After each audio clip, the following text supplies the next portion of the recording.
the federal court system, and we're talking to the district judge for the Middle Tennessee District, Judge William J. Haynes. And of course, Judge Haynes, before we had our first commercial break, we indicated that we wanted you to talk about some additional things in reference to being a district judge in a real sense, and some of the things that many people might not be familiar with, and so that we can use this primarily as a teaching tool, and that's what we are concerned about this morning. Let's talk about judicial appointments. I think that all of us are familiar with these appointments being made by the president or somebody else, and et cetera, and we really don't understand the steps that are involved in it. So why don't you just sort of take us through some of the judicial appointments that that you think that we ought to be familiar with, some of the efforts in terms of making a judicial appointment. Well, judicial appointments under the Constitution is reserved, is really an interreaction between the executive branch and the legislative branch.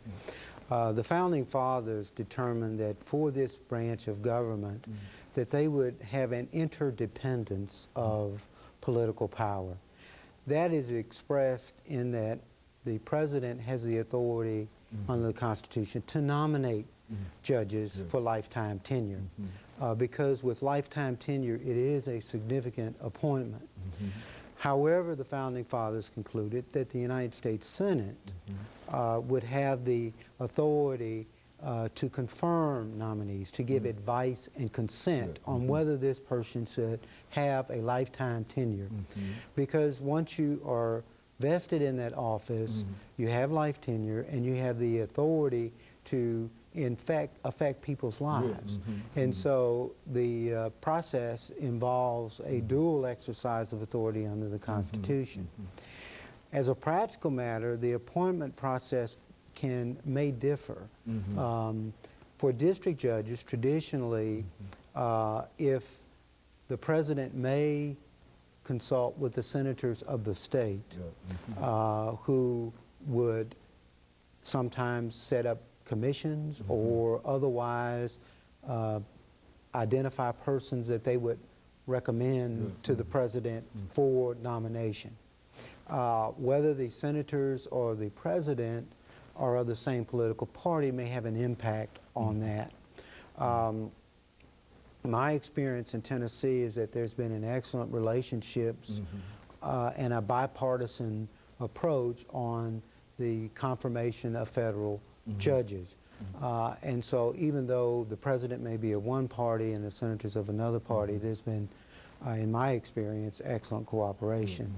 I was recommended by Vice President Gore, as I mentioned, but I had the enthusiastic support of Senator Frist and Senator Thompson that was a part of the Senate confirmation process.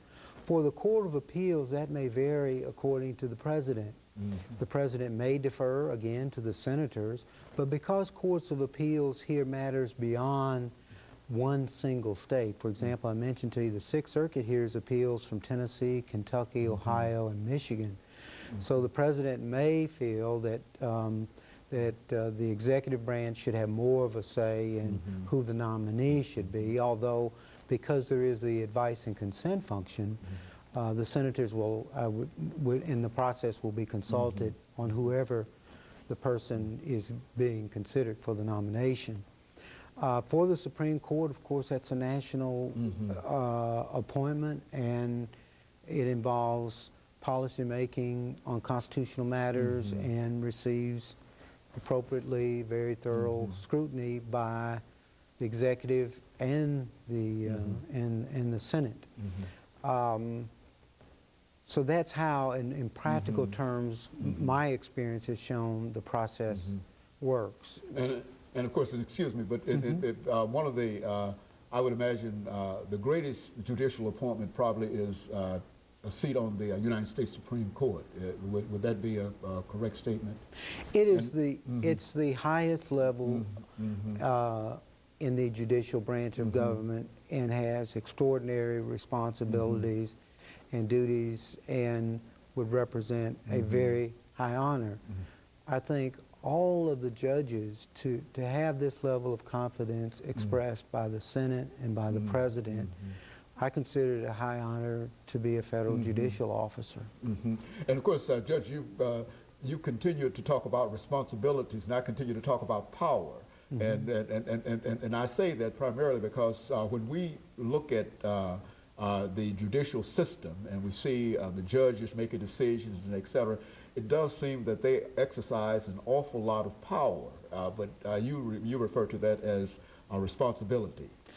Well, judges can only act under the Constitution in cases where there's an actual case in controversy. And there are several prudential doctrines that courts have developed to impose restraints on themselves before we hear a case. When a case comes before us, assuming it's not a jury trial, the court can only must make findings of fact and conclusions of law. You can only consider factual matters that are admissible under the federal rules of evidence. In terms of conclusions of law, you have to apply the precedents of the Supreme Court and the law of the circuit in which you as a district judge reside. So I see those in terms of responsibility of making appropriate findings of fact, making sure that you are applying the law accurately as best you can to the facts that are before you. And I view that more in terms of a responsibility.